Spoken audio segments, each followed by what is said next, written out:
घनश्याम टेकाम की तरफ से सबको हैप्पी न्यू ईयर। प्रेमनगर।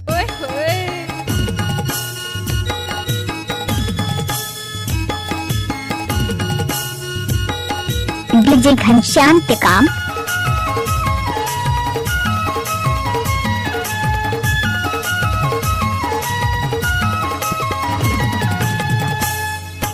असो के साल माया की चिन्हा देहू तोला मोरटियर। असो के साल माया की चिन्हा देहू तोला मोरटियर। तोला हैप्पी न्यू ईयर संगी, तोला हैप्पी न्यू ईयर। धमाका होगा तो डीजे घनश्याम टेकाम का ही होगा। संगी तोला हैप्पी न्यू ईयर।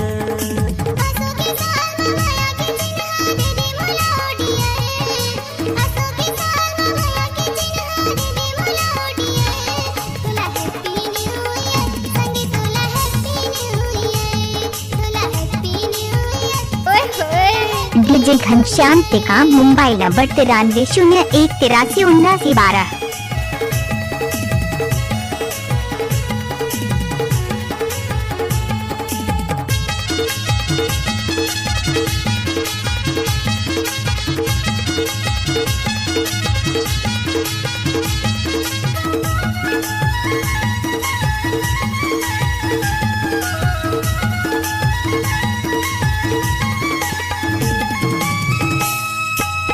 हजार 19 में माया हो तोर से 2020 में प्यार।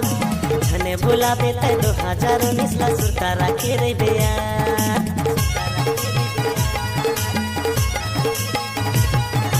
2019 में माया हो तोर से 2020 में प्यार। धने बुलाबे ते 2019 ला सुरता राखे रे बेया। आठो के साल माया की चिन्हा देहू तोला मोरटियर।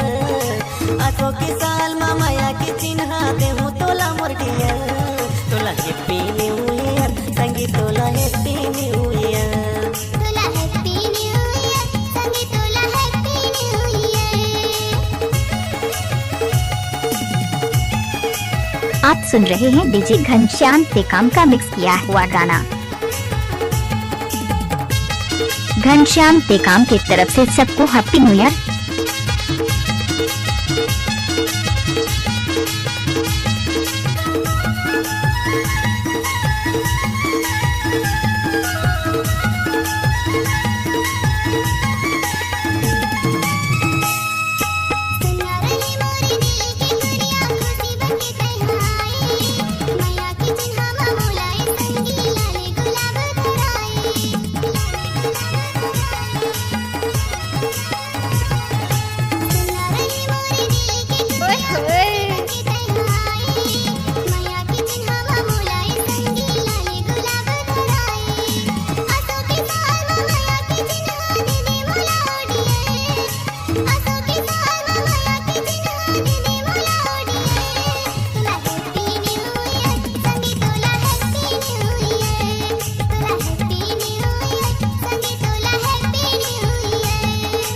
आठो के साल माया की चिन्हा देहू तोला मोरटियर।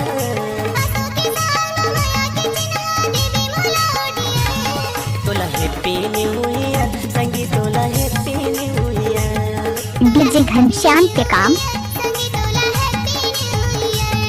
तोला हैप्पी न्यू ईयर संगी, तोला हैप्पी न्यू ईयर।